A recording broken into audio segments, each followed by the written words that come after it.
പുതിയ വീഡിയോയിലേക്ക് എല്ലാവർക്കും സ്വാഗതം. അങ്ങനെ ഞങ്ങൾ നാട്ടിലെത്തി യാത്രകളൊക്കെ തുടങ്ങി. ഇന്ന് പോകുന്നത് നേരെ പന്തള കൊട്ടാരത്തിലേക്കാണ് കേട്ടോ. അതായത് അയ്യപ്പൻ ജനിച്ചു വളർന്ന സ്ഥലമുണ്ടല്ലോ, പന്തള കൊട്ടാരം കാണാനായിട്ട് എല്ലാവരും കൂടെ പോവാണ്. ഇതെല്ലാം റെഡിയായിട്ട് കുറേ ഇരിപ്പുണ്ട്. ഇപ്പം സമയം ഏകദേശം 7:30 9 മണിയായി അല്ലേ. ഇച്ചിരി ഇന്ന് ലേറ്റായി പോയി, ഇന്നലെ കിടന്നപ്പോൾ കുറച്ച് ലേറ്റായി. അപ്പോൾ എന്തായാലും നമുക്ക് നേരെ പോകാം പന്തളത്തേക്ക്. നമ്മുടെ ഇവിടുന്ന് കരുവാറ്റയിൽ നിന്ന് ഏകദേശം 1 മണിക്കൂർ യാത്രയുണ്ട്. അപ്പോൾ എന്തായാലും നേരെ അവിടെ ചെറിയ മഴച്ചാട്ടിലൊക്കെ ഉണ്ട്. എന്തായാലും പ്രകൃതിയുടെ ഈ അനുകൂലമായ അവസ്ഥയാണെന്ന് പറയാൻ പറ്റില്ല. കുറച്ച് പ്രതികൂലം, കുറച്ച് അനുകൂലമൊക്കെയാണ്. ചെറിയ ചെറിയ ചാറ്റൽ മഴയൊക്കെയാണ്. ഇതെല്ലാം ആസ്വദിച്ചുകൊണ്ട് തന്നെ നമുക്ക് നേരെ പോകാം പന്തളം കൊട്ടാരത്തിൽ.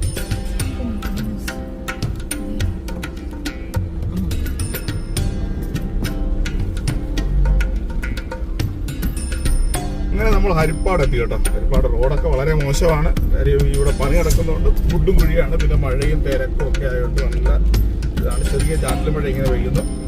അങ്ങനെ ഹരിപ്പാട് സ്റ്റാൻഡ് കഴിഞ്ഞ് നേരെ പന്തള ലക്ഷ്യമാക്കി ഇങ്ങനെ പൊക്കോണ്ടിരിക്കുകയാണ്. ഏകദേശം 51 മിനിറ്റ് 29 കിലോമീറ്ററാണ് കാണിക്കുന്നത്. അപ്പോൾ നമുക്ക് നങ്ങേറുളങ്ങര നേരെ തിരിഞ്ഞ് മാവേലിക്കര റൂട്ട് വഴി വേണം പന്തളത്തോട്ട് പോകാൻ. അപ്പോൾ നേരെ നമുക്ക് പോവാം പന്തളത്തിൽ.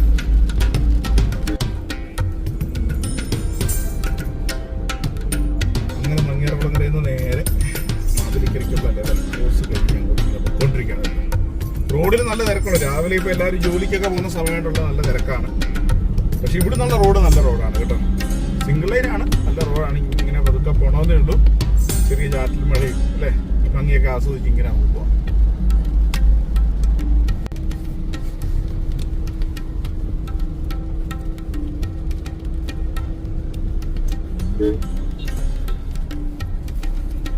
അങ്ങനെ നമ്മൾ തട്ടാരമ്പലം എത്തി കേട്ടോ. തട്ടാരമ്പലം ഇവിടുന്ന് നമുക്ക് നേരെ തട്ടാരമ്പലത്തിൽ നിന്ന് റൈറ്റിലേക്ക് പോയി കഴിഞ്ഞാൽ ചെട്ടികുളങ്ങര ക്ഷേത്രത്തിലേക്ക് പോകാൻ പറ്റും. കായംകുളം റൂട്ടാണ് നേരെ പോകാൻ പറ്റും. നേരെ പോകുന്നത് മാവേലിക്കര പന്തളം റൂട്ടാണ് നേരെ.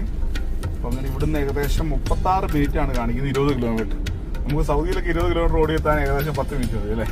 അപ്പോൾ ഇവിടെ ഏകദേശം 36 മിനിറ്റാണ് കാണിക്കുന്നത്. അപ്പോൾ പതുക്കെ പോകാൻ പറ്റത്തുള്ളൂ. മഴയും പിന്നെ തൊട്ട് തന്നെ നിറയെ ടൂ വീലറുകളാണ് റോഡ് കണ്ടില്ലേ. അപ്പോൾ എല്ലാവരും എനിക്ക് തോന്നുന്നു രാവിലെ ഡ്യൂട്ടിക്കൊക്കെ പോകുന്ന സമയമായതുകൊണ്ട് ടൂ വീലറും ചെറിയ വണ്ടികളും എല്ലാം ഉണ്ട്, വലിയ വണ്ടികളെല്ലാം ഉണ്ട്. അപ്പോൾ അങ്ങനെ നമ്മൾ മുന്നോട്ടുള്ള യാത്ര ഇനിയും ഏകദേശം 35 മിനിറ്റ് കൊണ്ട് നമുക്ക് ഇവിടെ എത്താം. ഇപ്പോൾ തട്ടാരമ്പലം എത്തി. ഇടയ്ക്കിടയ്ക്കുള്ള ഓരോ സ്പോട്ട് നമുക്ക് ഇങ്ങനെ എടുക്കാം കേട്ടോ.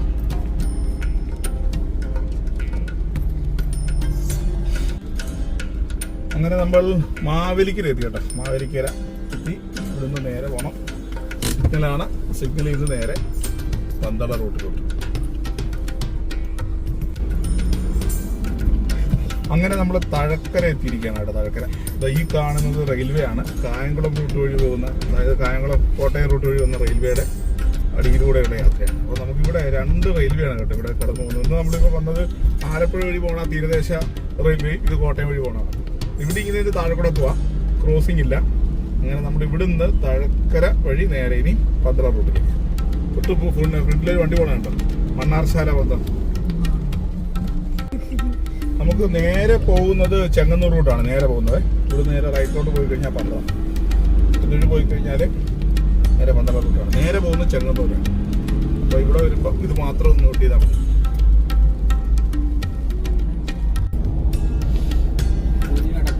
അങ്ങനെ നമ്മൾ പന്തളം എത്തി കേട്ടോ. പന്തളം എത്തി. ഇനി ഇവിടെ ഏകദേശം ഒരു 4 കിലോമീറ്റർ കൂടെ ഉള്ളൂ കൊട്ടാരത്തിലേക്ക്. നല്ല അടിപൊളി റോഡായിരുന്നു കേട്ടോ. ആ മാവേലിക്കര റൂട്ട് അടിപൊളി റോഡാണ്. ഫുഡും കുഴിയൊന്നുമില്ല. നല്ല കണ്ടില്ലേ കിടക്കുന്നു NH പോലെ. ഇവിടെയൊക്കെ കുറച്ച് തിരക്ക് കുറഞ്ഞു. കാര്യം ഇപ്പോൾ സമയം ഏകദേശം 10:55 പതിനായി. മുടിയൂർ കോണം ജംഗ്ഷൻ അല്ലെ. ഓരോ ജംഗ്ഷന്റെ പേരൊക്കെ കേട്ടോ, രസമാണ് ഇത്. എല്ലായിടത്തും നല്ല സൈൻ ബോർഡൊക്കെ വെച്ചിട്ടുണ്ട്. നല്ല നീറ്റായിട്ട് റോഡൊക്കെ ഉണ്ട്. ഇവിടെ കുറേ ക്ഷേത്രങ്ങളൊക്കെ ഉണ്ട് ഇടത്തിൽ പുറകിൽ. ചുറ്റും മനോഹരമായ അല്ലേ, ഭംഗിയാണ് അല്ലേ, ബ്യൂട്ടിഫുൾ. അങ്ങനെ നമ്മൾ പന്തളത്ത് എത്തിച്ചേർന്നേക്കാണ് കേട്ടോ. പന്തളം കൊട്ടാരം അതിൻ്റെ പരിസര പ്രദേശങ്ങളൊക്കെയാണ്. ഈ വൃശ്ചിക മാസമായി കഴിഞ്ഞാൽ ഇവിടെ നല്ല തിരക്കായിരിക്കും. വണ്ടിയൊക്കെ നമുക്ക് പുറത്തിട്ടിട്ട് വേണം അകത്തേക്ക് പോകാൻ. പക്ഷേ ഇപ്പോൾ നമുക്ക് അകത്തേക്ക് പോകാൻ പറ്റും. കാര്യം ഇപ്പോൾ തിരക്കൊന്നുമില്ല, സീസണൊന്നും അല്ലല്ലോ. അപ്പോൾ എന്തായാലും അവിടെ എല്ലാം ആ പരിസര പ്രദേശങ്ങളെല്ലാം ചുറ്റി കാണാം. വലിയ നമ്മൾ വിചാരിക്കുന്നതുകൊണ്ട് വലിയൊരു കൊട്ടാരോ അങ്ങനെയുള്ള കാര്യങ്ങളോ ഒന്നും ഇവിടില്ല. കാര്യം ഇവിടെ ചെറിയൊരു വീട് പോലുള്ള ഒരു കൊട്ടാരവും പിന്നെ ഒരു അമ്പലവും പിന്നെ ആ തിരുവാഭരണം വെച്ചിരിക്കുന്ന ആ സ്ഥലവും അങ്ങനെയൊക്കെയുള്ള, പിന്നെ ഒരു ചെറിയ അതിൻ്റെ തേവാരപ്പുര അങ്ങനെയൊക്കെയുള്ള കാര്യങ്ങളാണ് ഇവിടെ ഉള്ളത്. ഇതെല്ലാം നമുക്കൊന്ന് ചുറ്റി കാണാം. പക്ഷെ ഇവിടെയൊക്കെ ക്ലോസ് ആണ് ഇന്ന്. പിന്നെ അമ്പലം ഓപ്പൺ ആണ്. അമ്പലത്തിൽ പോയി കഴിഞ്ഞാൽ നമുക്ക് ദർശനമൊക്കെ ചെയ്യാൻ പറ്റും. പക്ഷേ ഞങ്ങളെത്തിയത് 10 മണി ആയതുകൊണ്ട് അമ്പലം നടയൊക്കെ അടച്ചിരുന്നു. പിന്നെ ഇത് അടുത്തൊരു തൂക്കുപാലമൊക്കെ ഉണ്ട്. നമുക്കത് ടൂറിസത്തിൻ്റെയാണ് ഒരു തൂക്കുപാലം. ഈ ആറിന് കുറുകെയാണ് ആ തൂക്കുപാലം ഉള്ളത്.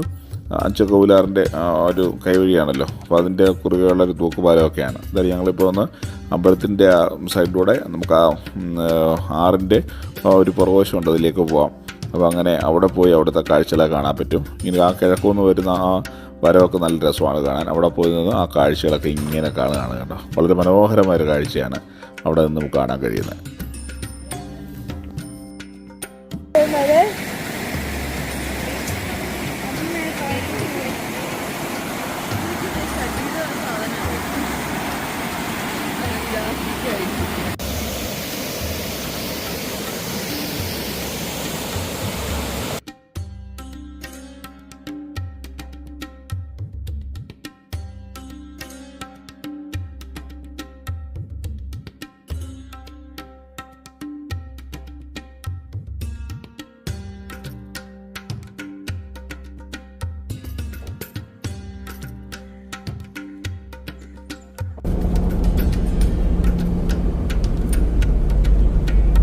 അങ്ങനെ നമ്മൾ പന്തളം കൊട്ടാരത്തിന്റെ ഏരിയയൊക്കെ പോയിട്ട് തിരിച്ച് നേരെ പോകുന്നത് ജഡായു പാറയിലേക്കാണ്. ജഡായു പാറ അല്ലെങ്കിൽ ജഡായു എർത്ത് സെന്റർ എന്നൊക്കെ അറിയപ്പെടും. ഏകദേശം അവിടെ നിന്നും പന്തളത്തിൽ നിന്ന് ഏകദേശം ഒരു മണിക്കൂർ 1.25 മണിക്കൂർ യാത്ര ഉണ്ടായിരുന്നു. വരുന്ന വഴി നമ്മൾ ചെറിയൊരു ഫുഡൊക്കെ കഴിച്ചു. അത് നേരെ ഇനിയിപ്പോൾ ഏകദേശം ഒരു 7 കിലോമീറ്ററോളം ഉണ്ട്. 11 മിനിറ്റ് കൊണ്ട് എത്തിയെന്നാണ് മാപ്പിൽ കാണിക്കുന്നത്. നല്ല അടിപൊളി റോഡാണ് കേട്ടോ എന്തായാലും. അപ്പോൾ അങ്ങനെ എന്തായാലും എത്താറാവുന്നു. അവിടെ ചെന്നിട്ട് അവിടുത്തെ വിശേഷങ്ങളൊക്കെ കാണാം. ഇപ്പോൾ സമയം ഏകദേശം 2:30 ആയി കേട്ടോ. ഏകദേശം 2:30 ആയി. ഇപ്പോൾ ഉച്ച സമയമായതുകൊണ്ട് തിരക്കൊക്കെ കുറച്ച് കുറവാണ്. ഇനി അവിടെ എന്താണെന്ന് അവിടെ ചെല്ലുന്നത്. അങ്ങനെ നമ്മൾ ഒരു പ്ലാനിങ് അല്ലാത്ത ഒരു ട്രിപ്പായിരുന്നു അല്ലേ. കാര്യം പന്തളത്ത് വന്നിട്ട് വളരെ പെട്ടെന്ന് തന്നെ നമ്മൾ തീരുമാനം എടുത്തു നേരെ ഇങ്ങോട്ട് വരാൻ പറ്റും അല്ലേ. പ്ലാനിങ് എല്ലാം വളരെ പെട്ടെന്ന് നേരെ ജഡായു. എങ്ങനെ ഉണ്ടായിരുന്നു പന്തളം കൊട്ടാരമൊക്കെ? പക്ഷെ പന്തളം കൊട്ടാരം അകത്ത് കയറാൻ പറ്റിയില്ല. പിന്നെ വെള്ളച്ചാട്ടം നല്ലതായിരുന്നു. വെള്ളം ഇങ്ങനെ ഒഴുകി പോകുന്ന കാണാൻ നല്ല രസം. പിന്നെ അതേപോലെ തിരുവാഭരണത്തിന്റെ അവിടെ പോകാൻ പറ്റി. പക്ഷെ അത് അകത്തൊന്നും അത് കാണിക്കത്തില്ല. അത് ഈ വൃശ്ചിക മാസത്തിലേ അത് കാണാൻ പറ്റുള്ളൂ. പക്ഷെ ആ പരിസര പ്രദേശങ്ങളൊക്കെ ഒന്ന് കണ്ടല്ലേ, എല്ലാം കണ്ട്. പിന്നെ അവിടുത്തെ ഒരു ക്ഷേത്രത്തിൽ തൊഴാൻ പറ്റി. അങ്ങനെയൊക്കെ. പിന്നെ അവിടെ ഒത്തിരി ഷൂട്ടൊന്നും ചെയ്യാൻ പറ്റില്ല. അവിടെ വീഡിയോഗ്രാഫിയൊക്കെ പ്രൊഹിബിറ്റഡാണ്. എന്നാൽ ഇപ്പം പോണ സ്ഥലത്ത് നോക്കി ജഡായുവിനെ കാണാം. ദൂരെ കേട്ടോ, ഓപ്പോസിറ്റ് കാണാം ജഡായുവിനെ കേട്ടോ. ഇപ്പോൾ ജഡായുവിനെ നമ്മൾ കണ്ടു തുടങ്ങി. ആ കേട്ടോ, ഏറ്റവും ടോപ്പിലുണ്ട്.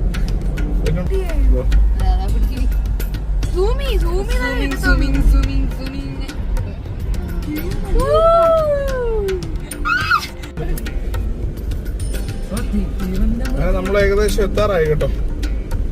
ഏകദേശം ഇവിടെ എവിടെയോ പാർക്കിംഗ് ഒക്കെ ഉണ്ടെന്ന് തോന്നുന്നു.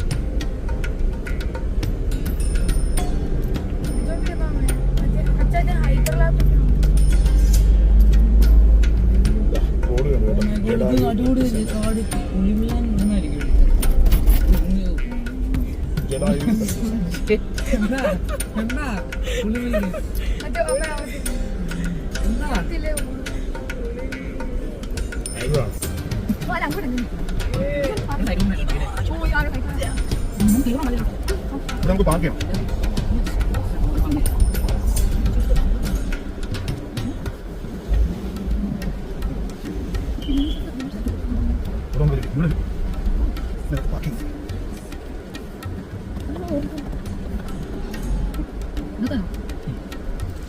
അങ്ങനെ നമ്മൾ ജഡായു പാറ എത്തി കേട്ടോ. ഇനി എനിക്ക് ഇവിടെ നിന്ന് പാർക്ക് ചെയ്തിട്ട് മുകളിലോട്ട് ടിക്കറ്റ് എടുത്ത് പോകണം. ഇവിടെ കാറ് വരാനായിട്ട് 30 റിയലാണ്.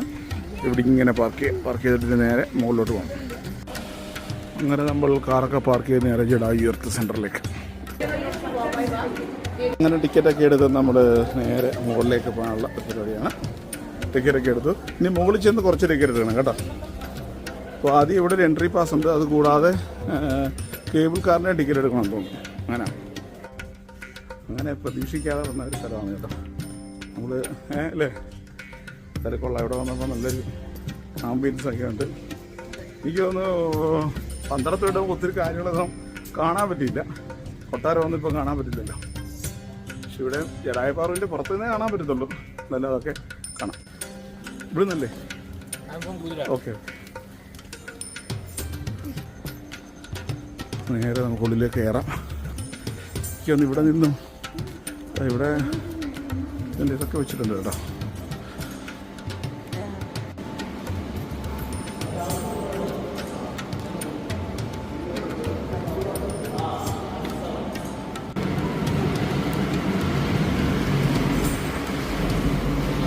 അകത്തേക്ക് കയറണം. അപ്പോൾ ഞങ്ങൾ ടിക്കറ്റൊക്കെ എടുത്തിരിക്കുകയാണ്. പൈസ ആകും എല്ലാവരും ഉണ്ട്. ഇവിടുന്ന് സെക്കൻഡ് ഫ്ലോറിൽ പോയിട്ട് നേരെ കേബിൾ കാർ കയറിയിട്ട് ജഡായു പറഞ്ഞിട്ട് പോകും. നമുക്ക് ഇവിടുന്ന് 2 ടൈപ്പ് കയറാൻ പറ്റും കേട്ടോ. നടന്നും പോകാൻ പറ്റും, അല്ലാതെ കേബിൾ കാറിലും പോകാൻ പറ്റും. നടന്നു പോകുന്നതിന് പ്രവേശന ടിക്കറ്റ് ഉണ്ട്. കേബിൾ കാറിൽ പോകുകയാണെങ്കിൽ അതിൻ്റെ ഒരു എക്സ്പീരിയൻസ് ഉണ്ടല്ലോ. അപ്പോൾ ഞങ്ങൾ പോകുന്ന നേരെ കേബിൾ കാറിലാണ്. ഇതാണ് കേബിൾ കാറിൻ്റെ ഫോട്ടോ ഒക്കെ ഉണ്ട് കേട്ടോ. അപ്പോൾ അങ്ങനെ നമ്മൾ നേരെ മുകളിലോട്ട് കയറുകയാണ് കേട്ടോ. റോപ്പ് ബോഡി അവിടെ ബോർഡ് വെച്ചിട്ടുണ്ട്.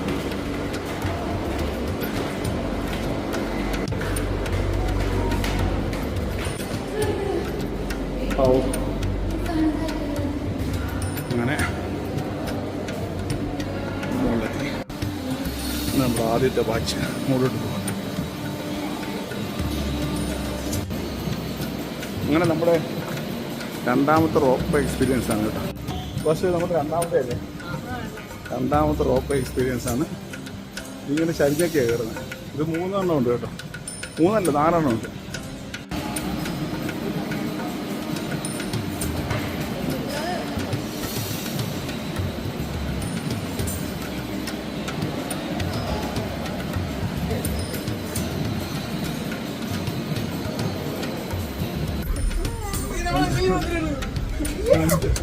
ഞങ്ങൾ 5 പേര് ചാടി കയറിയിരിക്കുകയാണ് കേട്ടോ. ഓട്ടോമാറ്റിക്കാണോ? അതാണ് ഓട്ടോമാറ്റിക്കാണ്. ഞങ്ങൾ 5 പേര് കയറി. ഇപ്പൊ ഇത്രയും സ്പീഡ് കൂടി കേട്ടോ. അയ്യോ,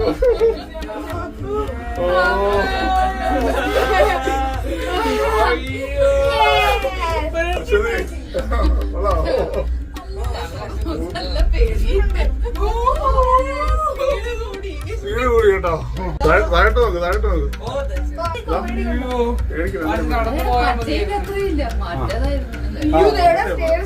ഇവിടെ നല്ല ഹോട്ടലിലെ വ്യൂ ഒക്കെ ഉണ്ട്.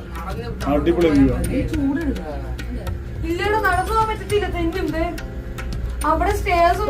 അല്ലല്ല, നടന്നു പോകുന്ന വേറെ റൂട്ടാ കേട്ടോ. നടന്നു പോകുന്ന വേറെ റൂട്ട്. ഓ, ഇത് താഴെ കല്ലുകളാ വൈകി.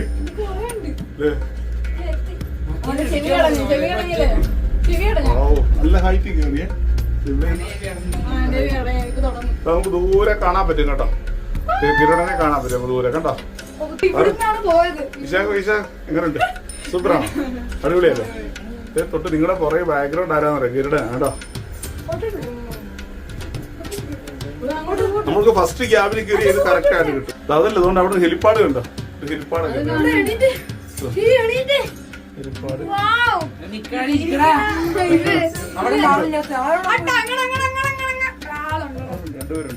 ഫോട്ടോസിനൊക്കെ വേണ്ടി ഇവര് പതുക്കെയാ വരുന്നത്. അങ്ങനെ പോണത് പതുക്കെ. അങ്ങനെ ഓപ്പോസിറ്റ് ഒരു 4 എണ്ണം പൊക്കോണ്ടിരിക്കുകയാണ് കേട്ടോ. അത് വൈറ്റ് കളറാണ്. വൈറ്റ് കളർ വൈറ്റ് കളർ നമ്മുടെ എന്താ യെല്ലോ ആണല്ലേ അശ്വതി? Yellow colour. എന്തായാലും അടിപൊളി ഒരു വൈബായിരുന്നു. എന്തായാലും അടിപൊളി ഒരു വൈബായിരുന്നു. ഇത് നമ്മൾ ഒട്ടും പ്രതീക്ഷിച്ചില്ല. വന്നു അല്ലേ? വന്നു നമുക്ക് എന്തായാലും ഇവിടെ കാണാൻ പറ്റി. അതിമനോഹരമായ സ്ഥലമാണ്. ഇതിലൊക്കെ ഒന്ന് ഒരു വട്ടം ഇങ്ങനെ കയറണം അല്ലേ? എന്നാലും ഈ കേബിൾ കാർ നമുക്ക് രണ്ടാമത്തെ ഫസ്റ്റ് നമ്മള് അവഹേ പോയപ്പോൾ രണ്ടാമത്തെ സെക്കൻഡ് അതല്ല അതാണ് അടുത്ത ബ്ലൂ വരുന്നു. ബ്ലൂ പോകുന്നുണ്ട് കേട്ടോ. അപ്പം നേരത്തെ വൈറ്റ് പോയി, ഇപ്പൊ എന്റെ ബ്ലൂ കാർട്ട് പോയി. ഇപ്പൊ നമ്മളുള്ളത് യെല്ലോ കാർട്ടില്ല കേട്ടോ. യെല്ലോ കാർട്ട് കാണാൻ പറ്റുന്നുണ്ട് കേട്ടോ. ഏറ്റവും ടോപ്പിലായിട്ട് നമുക്ക് കാണാൻ പറ്റുന്നുണ്ട്.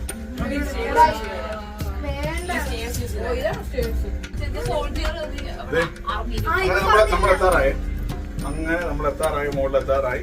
അടുത്ത സ്റ്റേഷൻ എത്തി. ചാടി ഇറങ്ങാൻ കേട്ടോ. തുറന്നു കഴിഞ്ഞാൽ ആ സമയമാകുമ്പോൾ അധികം നേരം നിൽക്കത്തില്ല. ഒരു പാറയുടെ മുകളിലാണ് കേട്ടോ ആ രൂപം ഉണ്ടാക്കി വെച്ചിരിക്കുന്നത് അല്ലേ? അങ്ങനെ നമ്മൾ എത്താറായി കേട്ടോ. അങ്ങനെ നമ്മൾ എത്താറായി. ഇതാ ഇവിടെ ഇറങ്ങി ഇവിടുത്തെ കാഴ്ചകളൊക്കെ കാണാം കേട്ടോ. പക്ഷേ എത്താറായി, ഇനി ഇറങ്ങാണ് കേട്ടോ. അധികം ഇങ്ങനെ സ്റ്റോപ്പില്ല. അവിടെ പുറകിൽ സ്റ്റാൻഡിൽ വേണം ഇറങ്ങി. നമ്മൾ വന്ന് കേബിൾ കാർട്ട് കഴിഞ്ഞ് മുകളിലോട്ട് കയറാം. ജടായു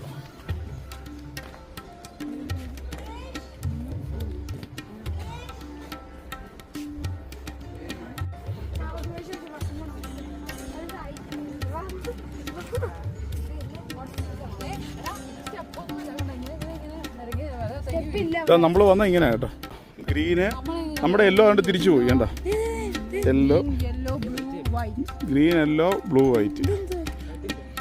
അപ്പോൾ 4 വെച്ചുള്ള ഗ്രൂപ്പാണ് ഈ വരുന്നത് കേട്ടോ. ഏകദേശം ഒരെണ്ണത്തിലൊരു 8 പേർക്ക് കയറാൻ പറ്റുന്ന കപ്പാസിറ്റി ഉള്ളതാണ്. എന്തായാലും ഇപ്പോൾ ഗ്രീൻ എത്തിക്കഴിഞ്ഞു. വൈറ്റ് ഇതാ ദൂരെ വരുന്നു. യെല്ലോ നമ്മുടെ തിരിച്ചു പോകുന്നു. ഒരു ബ്ലൂ ഉണ്ടായിരുന്നു. പക്ഷെ നമ്മൾ അബഹയെ വെച്ച് നമുക്ക് എന്താണ് 2 എൻഡും കാണാൻ പറ്റുമായിരുന്നു. ഇത് കാണാൻ പറ്റില്ല. ഒരു ചെറിയൊരു ക്രോസിംഗ് ഉണ്ട്. ക്രോസിംഗ് അല്ല, ഒരു ഹൈറ്റ് വ്യത്യാസമുണ്ട്.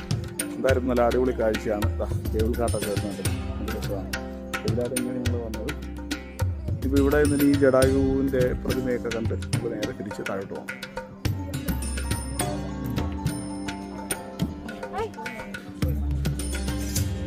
നല്ല വ്യൂ പോയിന്റ്, ഭയങ്കര രസമല്ലേ കാണാം.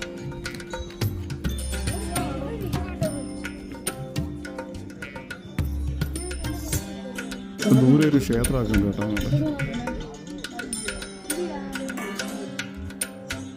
എങ്ങനെയുണ്ട്? ഇഷ്ടപ്പെട്ടോ? പുറമോട്ടുള്ള ഒരു കാഴ്ചയാണ്. എന്ത് രസമുണ്ടല്ലേ? എന്തായാലും പ്രതീക്ഷിക്കാതെ വന്നതിൽ പ്രതീക്ഷിക്കാത്ത ഒത്തിരി കാര്യങ്ങൾ നമുക്ക് കിട്ടും. തേനീച്ചയാണ്. തേനീച്ച വന്ന് കയ്യിലിരുന്നു കേട്ടോ.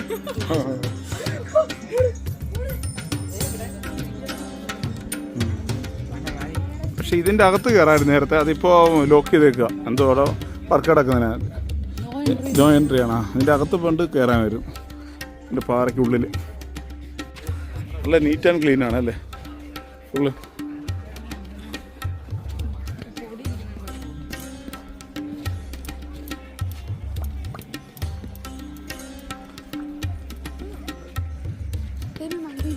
അപ്പം ജടായു ഇങ്ങനെ നിൽക്കുന്ന നോക്കി. ഈ ഒരു വശത്തു നിന്നുള്ള വ്യൂ ഉണ്ടോ? എന്ത് രസമാണല്ലേ.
കാൽപാതൊക്കെ കേട്ടല്ലോ ഇവിടെ അല്ലേ.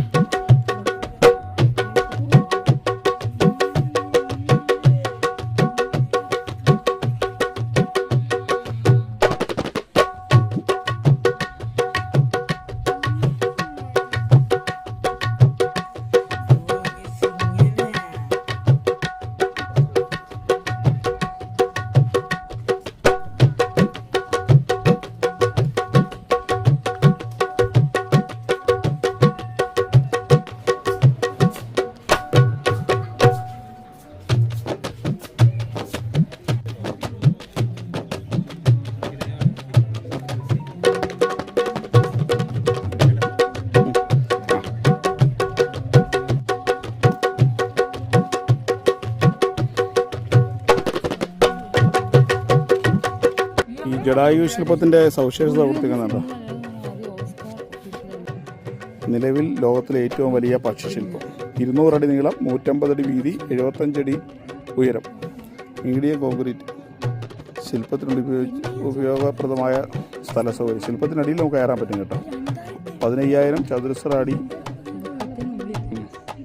അതിൻ്റെ ഉള്ളിലെന്ന് വെച്ചാൽ അതിൻ്റെ താഴെ കൂടെ കയറാൻ പറ്റും.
അങ്ങനെ വീണ്ടും കയറിയിരിക്കുകയാണ് അല്ലേ. താഴോട്ടുള്ള ഇറക്കമാണ് ഇനി. താഴോട്ടുള്ള മനോഹരമായ ഇറക്കം കാഴ്ചകൾ കാണാം. ഇനി കുറച്ച് സ്പീഡാണ് ഇറക്കമാണ് കേട്ടോ. താഴോട്ട് ഇറങ്ങിക്കൊണ്ടിരിക്കുകയാണ്. ഞങ്ങൾക്ക് അങ്ങോട്ട് കിട്ടിയത് ഗ്രീൻ ക്യാബിനാണ്. ഇത് ഗ്രീൻ. അങ്ങോട്ട് തിരിച്ചിറങ്ങാണ് അങ്ങോട്ട്. അതായത് ഗ്രീനാണ്. ഇങ്ങോട്ട് വന്നത് എല്ലാം ഞങ്ങളുടെ ഫ്രണ്ടിലേക്ക് പോകുന്നുണ്ട്. വൈറ്റ് വരുന്നുണ്ട്. ഓപ്പോസിറ്റ് വൈറ്റ് വരുന്നുണ്ട്. എല്ലാം അങ്ങോട്ട് പോയിട്ടുണ്ട്.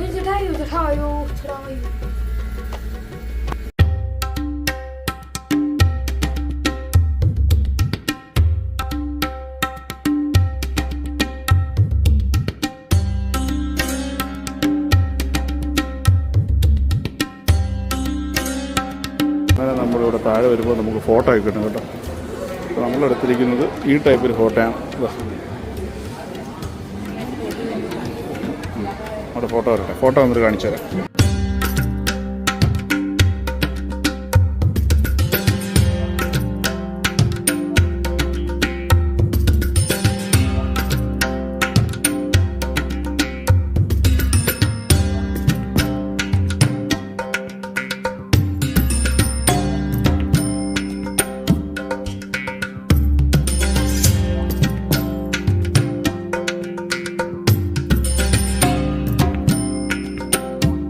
കൺകുളിർക്കെ മനോഹരമായ കാഴ്ചകളെല്ലാം കണ്ട് ഞങ്ങൾ പുറത്തേക്ക് ഇറങ്ങുകയാണ് കേട്ടോ. അങ്ങനെ എന്തായാലും ഇനി നേരെ പാർക്കിങ്ങിൽ പോയി കാറെടുത്തിട്ട് പോകണം. ഈ വീഡിയോ അവസാനിക്കുന്നു. അടുത്ത വീഡിയോയുമായി വീണ്ടും കാണാം. അതുവരെ ഗുഡ് ബൈ.